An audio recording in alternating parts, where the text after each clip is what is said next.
Mbote na bino banso bama batata bandeko balandi ya Congo Bololo pe balandi ya 3 fois W Radio Katio Papa.com tarabiso wana toye lisusu en tout cas na pokwa na lelo. Pambate bama batata bandeko lelo ezali ya solo penda mokolo mwa misato ya poso mokolo mwa zomi na moko ya sanza ya minei mubu ya koto mibale na zomi na mwambi bongo tokomi solo penda na ngonga ya tuku mibale na miniti minei awa na kati na studio na biso ya engunduka monene na makulu oto bengi solo penda Congo Bololo bama batata bandeko engi koloba ete ngonga ya mwambi na miniti minei ya sima ya nzanga.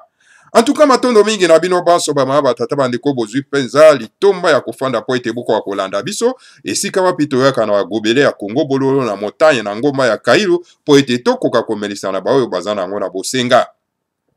En tout cas, lelo bama batata bandeko toko solola biteni mibale kaka.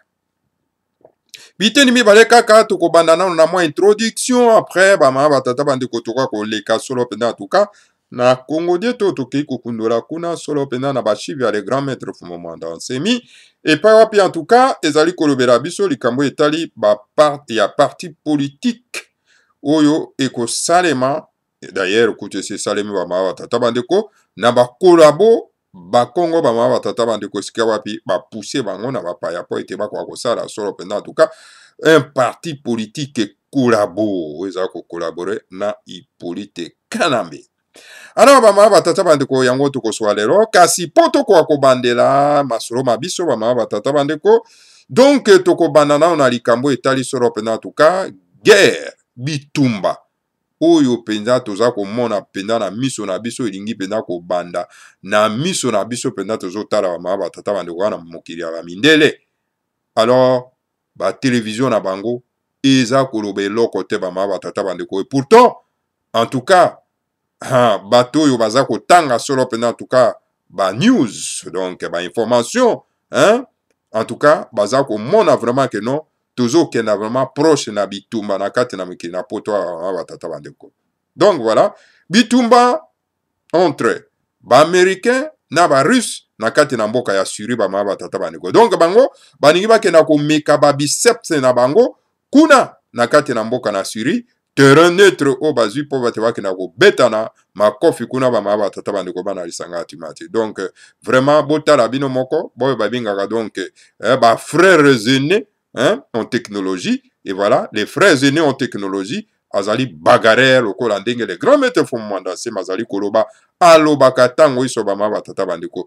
Alors donc que le frère aîné na biso ba bantu azalaka bagarre te kasi azali moto avandaka na kinzonzi pona ete soki likambo ezali tokoka kosolola. Mais Nations Unies esalema pona nini? Nations Unies esalema pona ete soki ba conflit ezali bato baketa kovanda kuna po ete basolola basala kinzonzi po ete bazwa solution na kinzonzi o bango bakofanda kuna. Mais sikoyo Nations Unies commandé donc un lien ya compétition ya kokenda kolakisa ba biceps bama batata bandeko donc ezali grave bama batata bandeko. Donc voilà bato bazali na capacité te ya kotambusa mokili bama batata bandeko.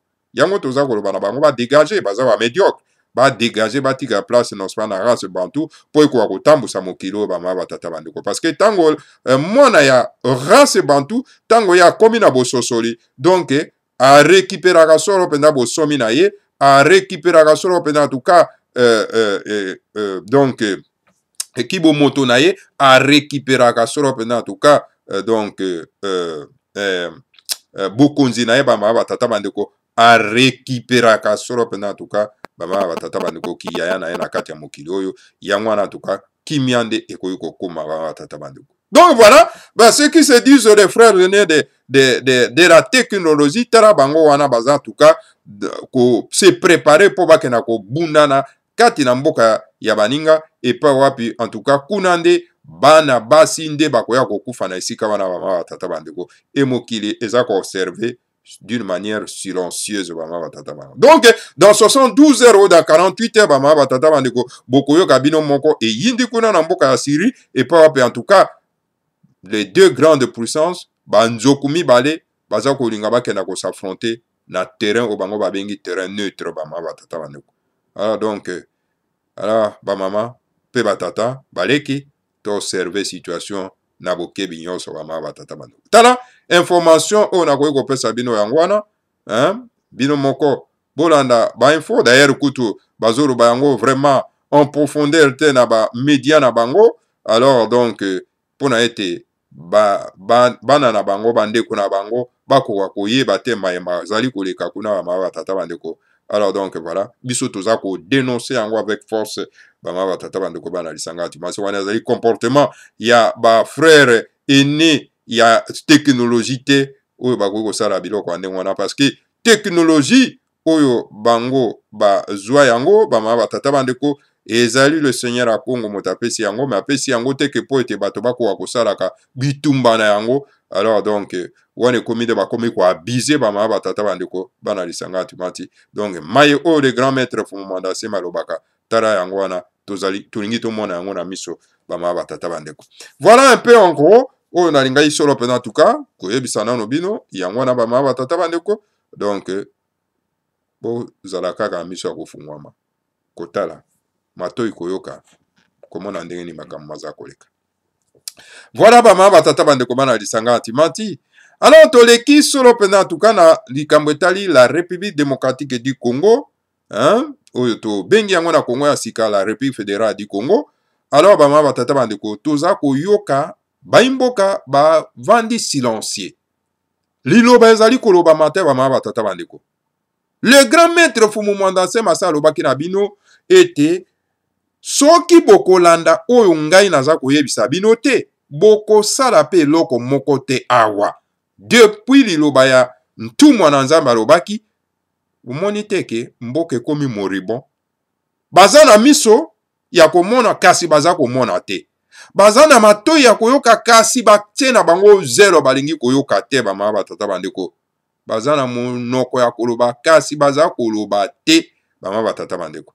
Alors est-ce que ezali faute ya ba politikayer oyo ou bien ezali pe faute na biso baimboka parce que toza ko pousser bango pona ko lakisa bango te maloba ya ntumwa na Nzambe Fumumanda Nsemi alobaki. Alors donc yango wana ezaloba ko se réaliser bama batata bandeko. Le grand maître Fumumanda Nsemi alobi boye bolanda nga na bokebi nyonso bino ba faux politicien oyo bato na mabumu na ye awa na Congo bolo pona merisa nano bino yango alobi bo alobi 5e président na République démocratique du Congo azate mais bino boza kaka matoi mangbongi ye nani aloba azate akozala kaka mais sikoyo zwaka ye sikoyo tia ye 5e président bozo koka te non. Donc bokoki kokenda la compte na volonté ya le seigneur ya Congo te plan ya Nzambe ya pungu tulendo boyebi na bino yango te. Plan ya le seigneur ya Congo na ero ya verso bino ba politikayer oyo bato na ba franc-maçon bato oyo na binzambi bino bato oyo ya misala mabe boyebi plan ya Nzambe ya pungu tulendo te boyebi yango te.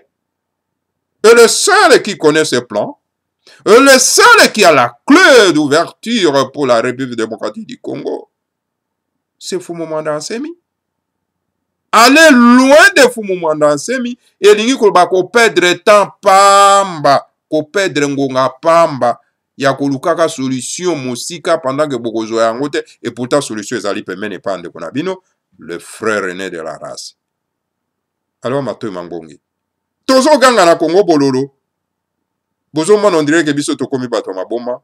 Tozo eba makambo tozo lobate. Oko tozo lobela bino makambo ezali na nzela ya bososoli. Po biso tozo komona musika po tozo tanga maye oyo le grand maître Fumumanda Nsemi aza kokoma. Bama batata bandeko. Alors donc voilà, situation toza nango yango na bama batata bandeko. Donc sengeli biso baimboka tomeka ko pousser bato yo batia miso na bango bongo na bango esika ntumwa na Nzambe azali.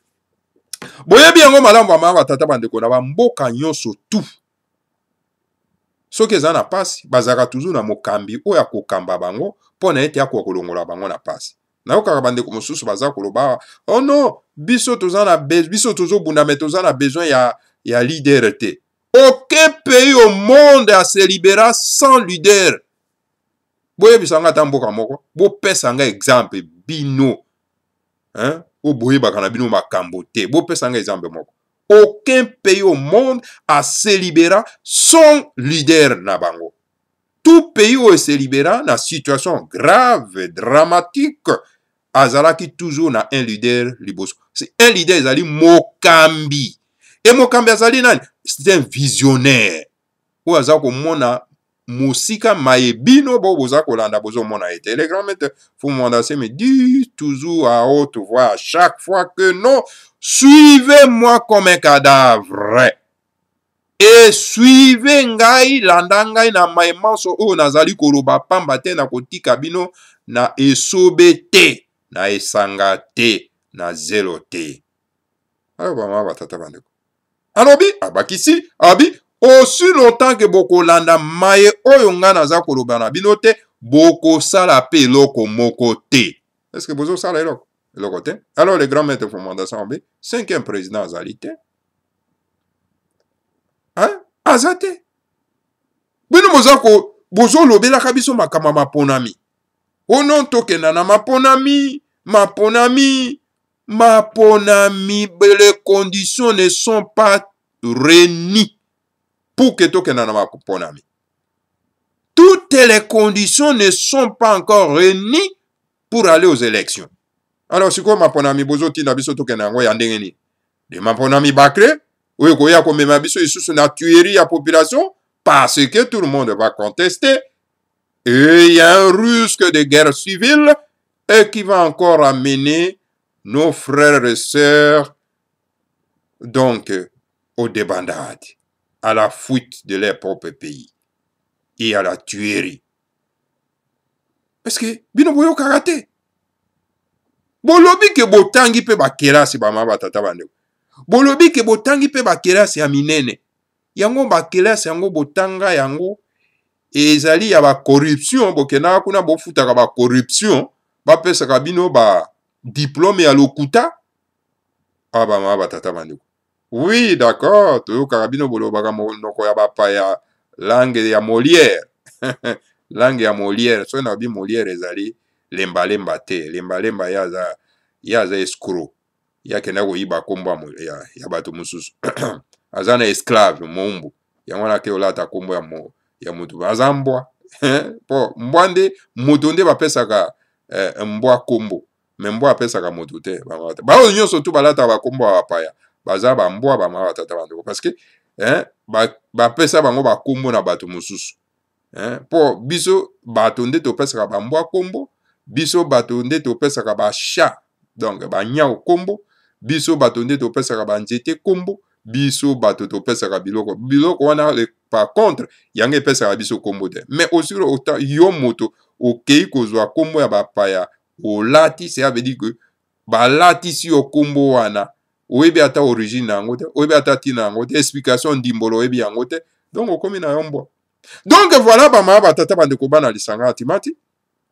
Ah toza koloba wa. Tozo melisande Congo bololo pote bolobi kweya. Bama batata bandeko. Donc maponami bokoki kokenda yango na ba condition oyo te. Botika pe teti lokola bataba. Po taba tango yo kotindika yake na kosukola na mai akolinga te teti. Akoboya koboya makasi. Alors il faut benda na makasi.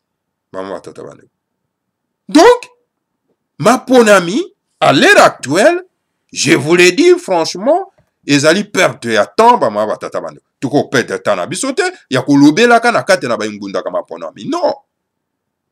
Le grand maître Fumwandase malobi, nous ne pouvons pas aller aux élections à condition tozana ango. Nous devons d'abord chasser Hippolyte Kanambe à Joseph Kabila à la tête de notre pays parce que la République démocratique du Congo n'est pas le pays de ses ancêtres. Donc, c'est un tout Rwandais, il doit rentrer chez lui au Rwanda. Hein? Hein? Et voilà, alors, il faut tout ça la révolution. Un soulèvement populaire et qu'on permettre biso to soulever population et permettre biso po ete to benga na mopaya oye na mutu na mboka na biso pe oyo aza ko se servir na richesse ya nos ancêtres aux yeux aussi de tout le monde ya bana somi ya mboka ya Congo. Alors akende na ye. Alors à ce moment-là tokoya kosala ce qu'on appelle la transition ya bana somi ya mboka Congo po ete to bongisa ba ponami. Atango wana tokosala l'identification de la population. 2. Le recensement général. 3. Tokosala siko le fichier électoral. Identification de la population. Pourquoi? Totala. Totala nanu azali congolais, nanu azali congolais te. Pamba te na kati ya mboka na totondi na bapaya. Il y a beaucoup d'étrangers. Ok, dans tous les pays sérieux du monde, quand il y a les élections, ce sont des nationaux qui votent, ce ne sont pas des étrangers. Et alors, la condition actuelle au Tozanango, totondi na bapaya ebele, alors donc, il y a un risque que bapaya wana baya ko voter, pourtant bazana droit ya ko voter te. Yangwana sengeli to sala, ce qu'on appelle l'identification de la population. Voilà ce que dit le Fumomanda Assemi. Après l'identification de la population, toye ko sala sikoyo ce qu'on appelle en tout cas le recensement général. Potoye ba motango boni tozali na kati ya mboka. Bolo ba kobe tozana 80 millions. Et est-ce que zali ya solo penda ba mama tata bandeko tozali na 80 millions d'habitants avec tous ces milliers ya ba congolais oyo Hippolyte Kanambe abomi bango atie bango na ba fausse commune. Et vous continuez à dire que oh, voilà nous sommes 80 millions d'habitants wovana vioka soko kosileka. Ala Congo bololo koko sate. Alors c'est pour cette raison et sengeli to ça le recensement. Tota toza motango bon. Na sima yango tokoya ko bongisa fichier électoral comme dit le grand maître Fumwanda, c'est mes grands visionnaires. Alors na tango wana sikoyo tokoya sikoyo ko bongisa ma ponami pona ete bao bazali capable. Bo bazana lolendo ya ko tombola moto pona ete bakwa ko pona bango ndeba ya sikoyo ko pona bango po bakamba mboka. Alors na nyonso wana otolobi identification de la population, fichier électoral, P, toyeko bakisa nini recensement général. Donc izo senga biso délai ya mbula bo misato ya transition. Pama batata bande. Alors moi je ne comprends absolument rien, mes chers frères et sœurs, chers compatriotes, je ne comprends absolument rien. Pourquoi aujourd'hui ces mêmes politiciens ba fanda po ba loba na minoko na bango makambo etali maponami. C'est grave. Au lieu que ba loba na kati na minoko na bango le soulèvement populaire. Alors bino bozako toujours ko continuer ko sontete ba ma batata bande.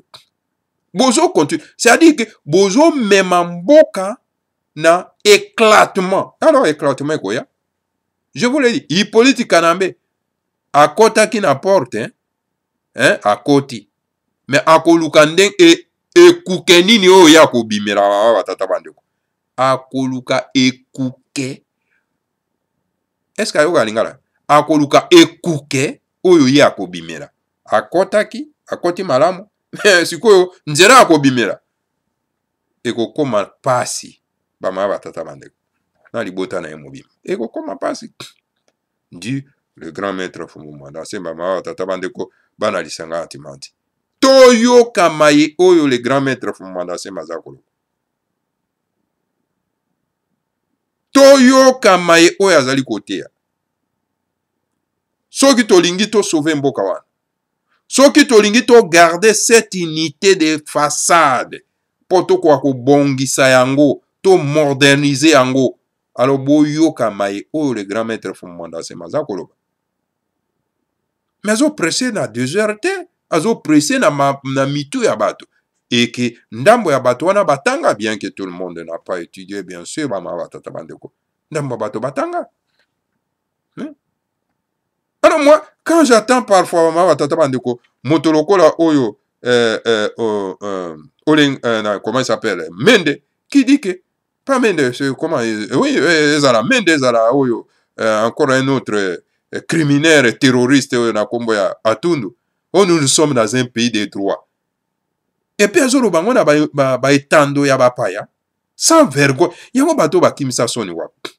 Un état de droit là où vous arrêtez les gens illégalement, ce n'est pas possible. Ce n'est pas possible. Et vous dites ça c'est un état de droit? Non.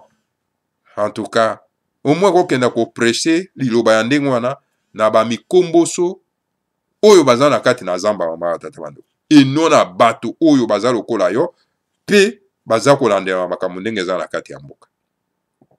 Alors voilà, bama tata bande ko bana lisanga antimanti. Esengeli mwana nyonso asomi ya mboka ya Congo. Na monoko na esengeli alobaka tango iso soulèvement populaire. Yango nde le option ya suka unique option oyo ko permettre biso to benga na bapaya bakima bakene. Soki te. Alors. Bon, boko le monoko ya mboka ya mama tata bande ko bana lisanga antimanti. Biso toza ko yebisa bino kaka mai oyo toza ko mona na musika wa mama tata bandeko yango toza ko alerter bino tomataka soro pena na ngomba ya Kailo po ete to alerter bino wa mama tata bandeko bana lisanga antimanti. Alors soki aza na mato ya koyoka akoka koyoka biso oyo pe aza na bongo ya kososolo akoka soro pena tuka kososolo mai oyo tozali koloba na bino wa mama tata bandeko parce que ezali très important na baimboka po ete bakoka kososolo mai oyo toza koyebisa bino wa mama tata bandeko. Donc voilà oyo nakoki koyebisa bino yango wana nakotanga nano mwa texte moko ya ndeko na biso na kombo ya Mbuta Bitini. Mbuta Bitini alobi boye akomi na texte ne alobi ne Mondansemi a bien dit. Pas question des élections en République démocratique du Congo, car il faut d'abord chasser Kanambe et son régime d'occupation. Nemandansemi a dit à maintes reprises qu'on ne fait jamais les élections avec un pouvoir d'occupation, compte tenu des exemples de 2006 à 2011. Mais malgré cette sonnette d'alarme lancée par Nemandansemi, les opposants congolais, dont Vital Kamerhe, Eva Bazaiba et Marc Kabundi de l'IDPS, veulent à tout prix aller aux élections avec le pouvoir criminel de Kanambe alias Joseph Kabila le 23 décembre prochain. Qui trompe qui? C'est ça la question que Mbuta Bitini est en train de poser. Peut-on vraiment aller aux élections dans un pays où le recensement de la population n'a jamais été fait? Peut-on aller aux élections dans un pays où les citoyens n'ont pas les cartes d'élection, d'identité plutôt, d'électeurs ou des cartes d'identité plutôt? Peut-on aller aux élections avec le régime criminel qui tue des Congolais tous les jours? Voilà, une fois de plus, la trahison des politiciens congolais de Vital Kamerhe, Eva Bazaiba, Makabundi, pour ne citer que cela. Nemandansemi a bien dit qu'il faut commencer par chasser Hippolyte Kanambe alias Joseph Kabila et son gouvernement. Après, les Congolais vont s'asseoir sur une table pour ainsi discuter de la façon dont le pays sera dirigé dans l'avenir. Ingeta, Ibobo. On est allé Maloba, il y a Mbuta Bitini, un grand écrivain, un grand analyste.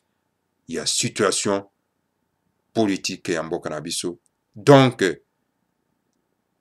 Oyo, Azali Soro Pena, secrétaire général, il y a mouvement Oyo, basala ya soutien à un faux moment dans Semi. Voilà bama batata bandeko. Est-ce que tout le monde, pourquoi bakoki ko réfléchir de cette façon te bama batata bandeko. Batangaka na bango pete se makambo le grand maître Fumanda se makomaka. Ba ignoraka yango complètement. C'est comme si bazana nguya oyo bango bakoki ko transformer mboka wana. Et pourtant bazana nguya moko te ko transformer mboka na bama batata bandeko. Bausaka makelele ya wenzi. Voilà. Bama batata bandeko bana lisanga antimandi. Wana ezalaki mwa introduction to lambelaki bino pona ete boti yango na bagobele po bokoka komemela bomela mwa gobele ya Congo bololo po bozwa lobiko. Tokenda Congo dieto na lombangu mpenza bamama batata bandeko po tokoka kosukisa. Alors tokotanga tokendaki na bachive ya le grand maître Fumanda Nsemi pona kozwa Congo dieto Congo dieto 2581 où ezali koloba créer les partis de collabo Bakongo. Les grands maîtres Fumanda Nsemi amonaki déjà mosika. Alobi donc bapaya basangani basalaki ete bakoka kozwa bakolabo ya Bakongo po bacréer parti artificiel, parti ya bakolabo po ete et combattre, n'est-ce pas, le parti politique divin Otobengi Bundu dia Mayala.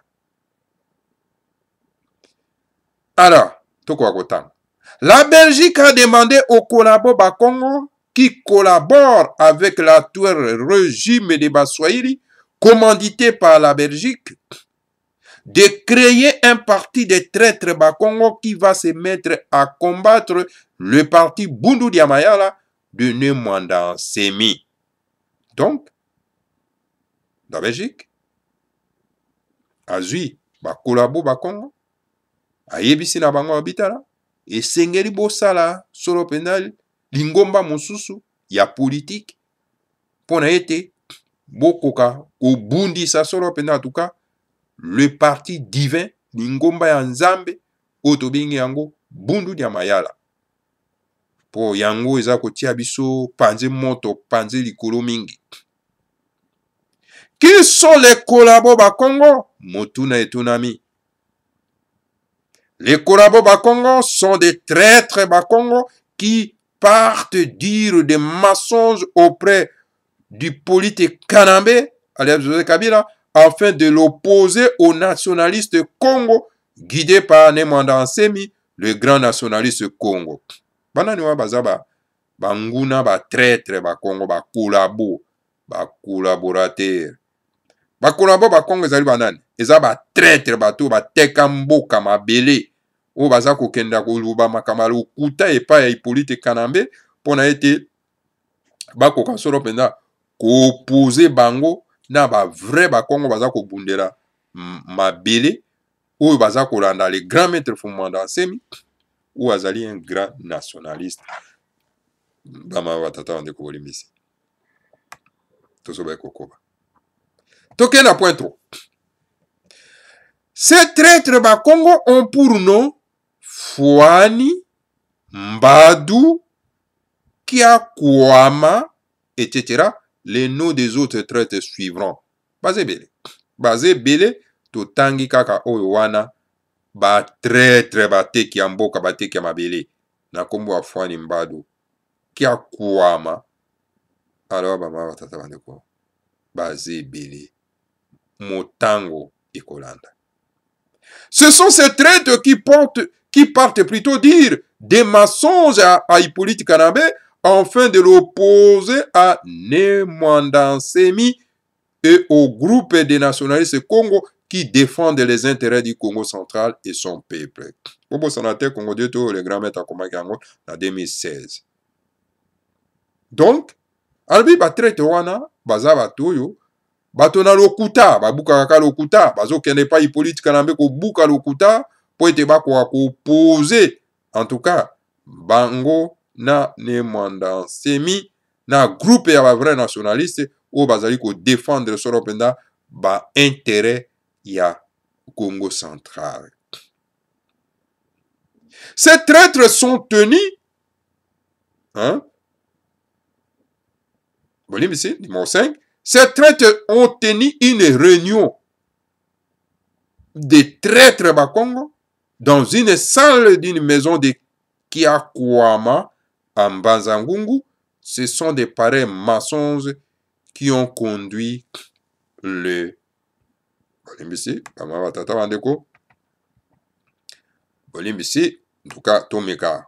Ko tombo la page pour être tout quoi ko tanga yango malamu parce que biso linga ko tanga intégralement ndenge comment qui ont conduit le régime des politiques Kanambe a opté pour le massacre horrible des adeptes de Bundu dia Congo en 2008. Alors ba traître wana bato ya misala mabe wana bango wana bakendaki epai ya Hippolyte Kanambe pona ko buka lokuta epai wapi dona lokuta na bango yango ememaki ete Hippolyte Kanambe na ba élément terroriste na ye bakenda ko massacrer donc ko terroriser population ya Bundu dia Congo na kati na Congo central oyo epai wapi esalemaki na mobu ya koto mibale na mwambi. À cette époque-là, numéro 6, à cette époque-là, les tenants de ces traîtres étaient Kimasi, Ledia, Fouani, Jacques Mbadou, Kembukuswa, Nkusu, Diogracias, Mbachi, Kwakwama, etc. etc. Bamawa tatabandeko. Voilà ba tetre yango bazalaki na tango wana bango wana. Na ekeke na époque wana. Bango wana toti ko tanga kombo na bango. Bazebele. Ce sont donc ces traîtres Bakongo qui sont les responsables numéro 1 de la misère des Bakongo dans ces pays. Ce ne sont pas des Baswahili, mais des Bakongo véreux qui sont les responsables numéro 1 de la misère des Bakongo en République démocratique du Congo. Ezali Bakongo wana. Oyo, bazali responsable numéro 1, ya pasi ya bana Bakongo na kati na mboka. Ezali Baswahili te. Ezali Bakongo ya mabe ya salite. Oyo bazali numéro 1, responsable numéro 1, ya pasi ya monyokoli ya Bakongo na kati na République démocratique du Congo. C'est que nous reprochons au baron Baswahili du régime des politiques Kanambe c'est leur manque de maturité politique et de justice qui les amène à prendre les décisions graves contre les mandants Semi et les disciples alors qu'ils sont des innocents. Donc, bango, et quand même, commis à lobby. Et là, tout ça qu'on reproche na wana bango ba traite na baza wolo bakuna na baron ya Baswahili ezali eke na régime et politique Kanambe ezali ete manque ya maturité politique na justice et pa wapi baza ko mema mibeko ya grave contre ne mwanda Semi na ba disciple na ye et pourtant bazali na bango ba innocent. Donc régime ya Hippolyte Kanambe ezo mema ba décision mabe pona ko boma bana somi ya mboka ya Congo central et pourtant baza na bango ba innocent na makambo nyonso oyo baza ko kenda kosala bango. Lelo oyo bomonaki bino moko les adeptes de Bundu dia Congo ba condamné bango à mort ba mosusu bazo kufa na kati ya prison. Alors bandeko botia pata na mabenga botia maboko na mabenga pona komisa pata pona kosunga bandeko na biso wana. Ce que nous reprochons au baron Baswahili, c'est ça. Ce qu'a dit le grand maître Fumwanda Semi. Avant la rencontre entre Nemwanda Semi et le président Hippolyte Kanambe, hein, avec l'Hippolyte Kanambe, il se disait beaucoup de mensonges au sujet de Nemwanda Semi. L'ayant rencontré personnellement, Hippolyte Kanambe a vu que Nemwanda Nsemi n'est pas ce qu'on lui racontait. Après, Hippolyte Kanambe a recommencé à croire au bobard des Fouani. C'est bizarre, non? Donc voilà. À liboso wana en tout cas, Fumumanda Nsemi tango avant que na kokutana na Hippolyte Kanambe, lokute lubamaka ebele plutôt na likolo ya Fumumanda Nsemi.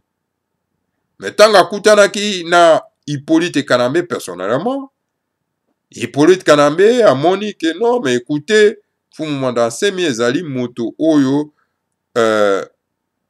ngai na bandaki koyoka te na minoko ya bakolabo bayaki koyebisaka ngai. Et après, na nsima na yango, Hippolyte Kanambe azongeli lisusu ko croire na makambo ya lokuta ya Fouani. Alors, est-ce que c'est bizarre, non? Car les noms de Nemwanda Nsemi et Bundu Dia Congo sont devenus un fonds de commerce en République démocratique du Congo et au Congo-Brazzaville où on a faussement réussi à opposer le président Sassou Nguesso à Nemwanda Nsemi. Moi, la plupart des bateaux, bazo tambouaka na kombo ya Fumumanda Nsemi pour ekomi na ngo fonds de commerce na bango pour basalaka na ngo mosolo. Alors, le nom ya Fumumanda Nsemi, ce n'est plus un nom de combat pour la libération du Congo, mais ekomi nde fonds ya commerce na bango pour ete basalaka na ngo misolo bama batata bandeko. Au lieu de prendre ces noms-là, pour na kobundisa bapaya, bango bakomi kosala ngo commerce. Bakeiti na Congo d'enfoi pour na opposer Sassou Nguesso na Fumumanda Nsemi. Lokola babantu pe bamonaka na bango mosika te, ba croire na bango kaka. Bama batata bandeko. Mawamingi. Alors, qu'à l'université de l'Uranium, on avait surnommé Nemwanda Nsemi l'inconditionnel de Sassou Nguesso car Nemwanda Nsemi soutenait le président Sassou Nguesso sans condition. Alors, tant qu'on a na katna université na été à likolo, donc babanda likolo ba étudiant babanda likolo ba donc Fumumanda Nsemi donc c'est vraiment moto yo a soutenaka mingi Sassou Nguesso sans condition.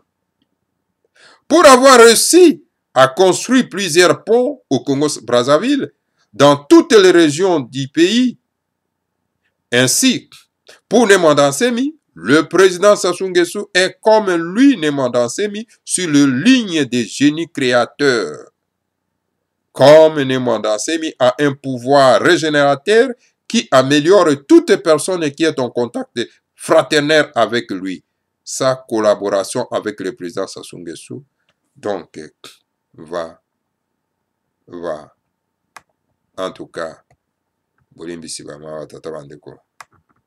va l'améliorer, malheureusement, en nos troubles, repêcher plutôt en nos troubles, les Mabundu et les Rocs ont abîmé la relation entre Nemwanda Nsemi et le président Sassou Nguesso. Dommage. Voilà, donc, bato misala be bazaka wana. Bakei, bakoti songi, et pas il y a Sassou Nguesso. Alors donc, bakei ko lobo Mabundu, Malubundu na bango, na lokuta, parce que lokuta est tonda mabe. Alors bati trouble, Mobulu, reste comme mabe. Et pourtant, les grands maîtres Fumumanda Nsemi ont apprécié nani Sassou Nguesso à cause ya musala ya sali ya kotonga ba pont na kati ya mboka. Donc ye andimi lokuta oyo bato na lokuta ya yere mabe bakeko buka lokuta auprès na ye. Des gens comme les gens comme des Mabundu et des Rocs ont inventé beaucoup de mensonges qui ont envenimé le climat entre le président Sassou, Nemwanda Nsemi et Bundu Dia Congo, pourtant innocent. Batona lokuta bakei, bakosi babuki lokuta na bango. Alors, ça y était relation entre Fumumanda Nsemi na Sassou Nguesso et Agoko Mamabe et pourtant Azenae innocent. La sagesse Congo enseigne que Zozi kadianga ngulu ya kutu di mosiko. Ce qui veut dire qu'un vrai gise ne mange jamais un cochon qui a une seule oreille. Et cette sagesse recommande qu'un vrai chef ne doit jamais prendre des conclusions, des décisions après avoir écouté un seul camp, un seul côté ou bien une seule personne. Donc, na bozito ya Congo ezali koyebisa na biso ete en tout cas mokati makambo akoki jamais koyoka kaka bato litoi moko, c'est-à-dire koliaka ngulu na litoi moko te. Enge koloba ete kokataka makambo kaka oyoka kaka moto moko te, esengeli okoka koyoka bato nyonso. Donc voilà, mokonzi ezali moto ayokaka bato nyonso ndenge likambo ezali po ete akoka kozwa décision ya malamu bamama batata bandeko. Voilà ndenge na kinzonzi na biso, ndenge na bokoko na biso totambolaka. Un vrai chef doit écouter tout le monde impliqué dans l'affaire avant de tirer la conclusion et de décider. Mais les Baswahili aiment écouter les menteurs Fwani qui leur disent ce qu'ils aiment entendre qu'on leur dise et décident de massacrer les adultes de Bundu à Congo qui sont pourtant des innocents. Donc voilà. Alors, moni Baswahili bango balinga lokuta pa baza bato lokuta. Balinga koyoka kaka bato bazo kosa bango. Wana bango ba yokaka bien bama batata bandeko. Ya mwana monaki ba terroriste et politique kanambe ba keko terroriser population ya Bundu ya Congo na kati na Congo central. Et pourtant bazana bango ba innocent. Non, les Baswahili n'ont pas la même culture, la même mentalité que les Bakongo. Comment vivre avec des peuplades qui n'ont pas la même mentalité que nous, les Bakongo? C'est très difficile. Non, en tout cas, Baswahili baza na mentalité mon côté na Bakongo. Non, baza na bokoko mon côté. Non, baza na lolenge ya kotala moki, lolenge mon côté na Bakongo. En tout cas, ezali vraiment pas si mingi pona kofanda esika moko na bato boza na bango mentalité mon côté. Eza très très difficile. Eza kokoso. À l'époque de nos ancêtres, les Bakongo et les Baswahili n'ont jamais été les citoyens des mêmes pays. C'est la colonisation belge qui nous a mis ensemble par la force avec eux dans la colonie du Congo belge. Ah bien, mais non. Atango ya bakoko na biso, Bakongo na Baswahili bazaki bato mboka moko te. Alors ezali donc colonisation belge oyo nde esali ete koka kotia bango nyonso tu esika moko sani moko liboke moko na makasi. Alors donc bango nde ba belge basalaki likambo wana. Fwani est un menteur qui n'a jamais vu de Mandansemi dans sa vie, jamais le ciel me voit. Et pourtant, il s'en va souvent tromper le président Hippolyte Kanambe, je veux dire, alias Kabila. Nemandansemi a dit ceci: voilà un menteur, un escroc, un flatteur qui vit au détriment de Hippolyte Kanambe qui l'écoute. Donc voilà, Fwani, Mutuna Lokuta. Abanda Yiko Kenda, Sorope n'est pas. Donc.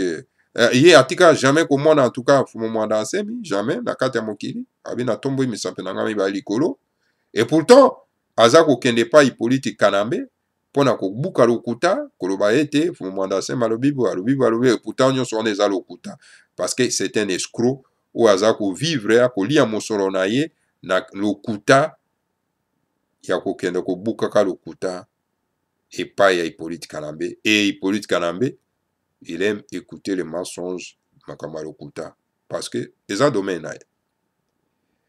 Kiakwama est un ancien mouvancier de Mobutu. C'est un garçon de course de Kingo Wadondo, très égoïste et plein de peuvent et keto, qui n'a jamais servi les intérêts du peuple Congo, qu'il a vomi, mais Kiakwama veut devenir le leader du peuple Congo. En tout cas, maman, tata bandeko. Donc voilà, Kiakwama, c'est un ancien mouvementier de Mobutu. Azaraki garçon, donc, moi dans mon sala, ya Kengo Adondo. Hein? Donc voilà, très égoïste. Hein? Azana milimo ya mabe. Hein? Na kati na ba tata bandeko. Oyo jamais atika ko servir ba intérêt ya peuple Congo. Et puis peuple Congo ba sanzaye. Alors Kiakwama a commis, selon en tout cas, alinga koma leader mokambi ya ba Congo, ya ba peuple Congo. C'est impossible. Est-ce que le peuple Congo a besoin d'un leader égoïste, d'un leader menteur, d'un donc garçon de chambre à Kengwadon? Non, pas du tout. Alors, maman tata de comprendre qui ça. Et comme le peuple Congo vénère Nemwanda Nsemi, le chef saint de l'Afrique centrale, pour Kiakwama, il faut faire tuer Nemwanda Nsemi pour créer le vide et qui va combler, d'où tous ces mensonges qui vont dérouter Hippolyte Kanambe, qui va finalement opter pour le massacre des adeptes de Bundu à Congo, pourtant des innocents. Alors, Kwakwama, il y a un système, il y a un kokosa lokuta et pas Hippolyte Kanambe. Alors donc, lokuta naye, alors non, écoutez, le Kola Bakongo bazako vénérer en tout cas Mwanda Nsemi, il faut que Lukaku bomaye pour créer vide moko boye, comme ça il y a ko combler vide wana ya zwa esika wana ebonga wana ya leadership wana mama tata bandeko likolo ya lokuta mama tata bandeko. Alors donc voilà, c'est pour cette raison akendake pas Hippolyte Kanambe ko buka lokuta.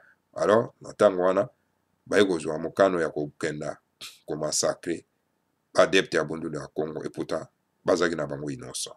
Au lieu de construire des routes colossales et des antennes de télécommunications, Jacques Mbadou se partage l'argent de la province du Congo central avec certains barreaux baswahili qui les soutiennent au pouvoir, qui a dit que les maçons de Fouani, de Mbadou, de Kiakwama, de Monseigneur Mbuka, de Boma vont transformer en victimes de Hippolyte Kanambe, pourtant des victimes qui ne font qu'apprendre la sagesse Congo auprès de Nemwanda Nsemi, le grand maître de Bundu dia Congo. Voilà,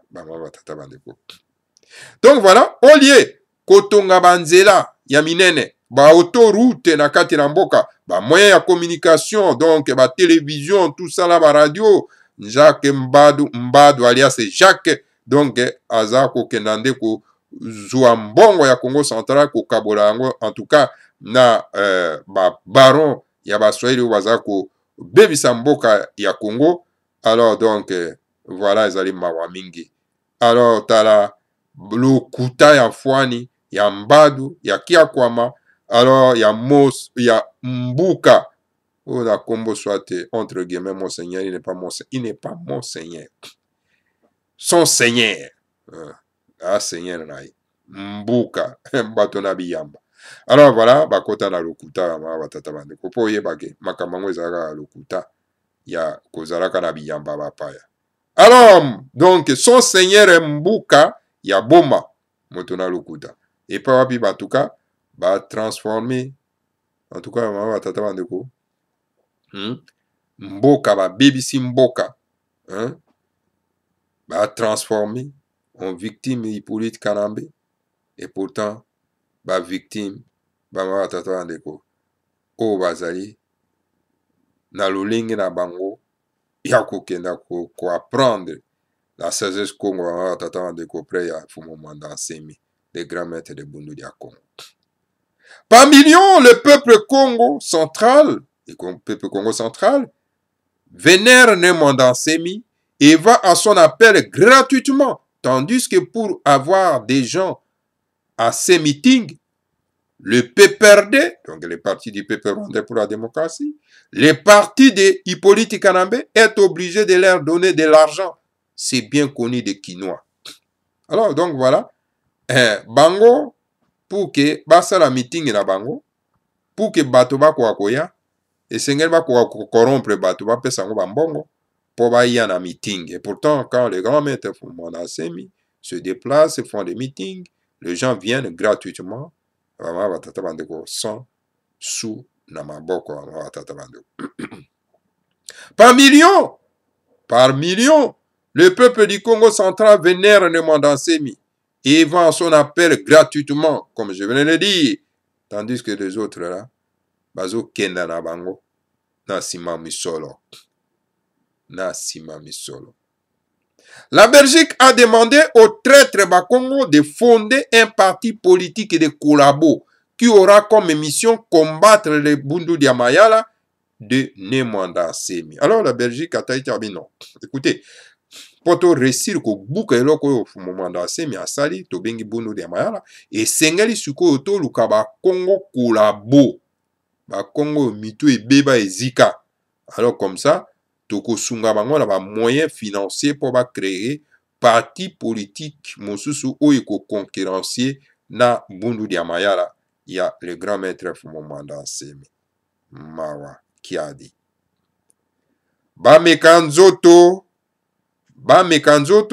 bameka nano ko mesurer profondeur ya ebale ya Nemwanda Nsemi na Mosapi ingeta ibobo. Alors atiki bango albi, tika nano bango, bameka nzoto. Bazwa Mosapi na bango bako ko meka mozindo ya ebale na Mosapi na bango soki bako koka.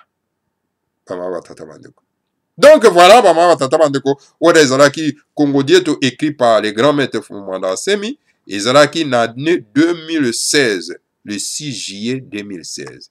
Ça fait à peu près 2 ans. Et on a qu'un écho kundolango ponati.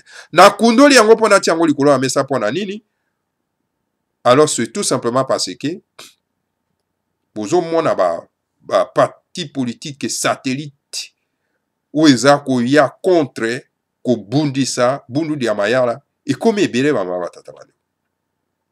Bomoni ba parti politique ya ba Matezolo, bomoni ba parti politique ya Banzinga et ye ebele o esali ke bon soki baza ko loba makambo na bango, bango baloba makambo ya parti na bango te, bazolo bakaka likambo ya Bundu Diamayala. Donc voilà des partis politiques satellites oyo ba créer yango na bapaya po ya ko bundisa sikoyo le vrai parti politique Bundu Diamayala. OK, Bundu Diamayala c'est un parti politique divin. Oko bundisa yango te impossible. Yo moko kozala écraser parce que ozo meka Mosapi ebale na Mosapi. Oko koka te bama batata bandeko. Ngana suki ya bama batata bandeko. Ezalaki Congo Dieto na ko rappeler bino na yango pona bawe batanga na yango te bakoka kotanga bazwa connaissance na yango. Ezalaki Congo Dieto ya kala ya 2016 et l'information est toujours actuelle bama batata bandeko esengeli to pesa kabino po bozwa connaissance na yango baoyo balinga kolanda pona kozwa connaissance. Matondo mingi na bino banso tukute na bino mbala asima toujours na kati na Congo Bololo si 3x www.radio-kacho.com ingeta ibobo. Et bobo. Que le Seigneur la Congo vous bénisse. Bénisse Nemwanda Nsemi et bénisse la République fédérale du Congo. Maintenant.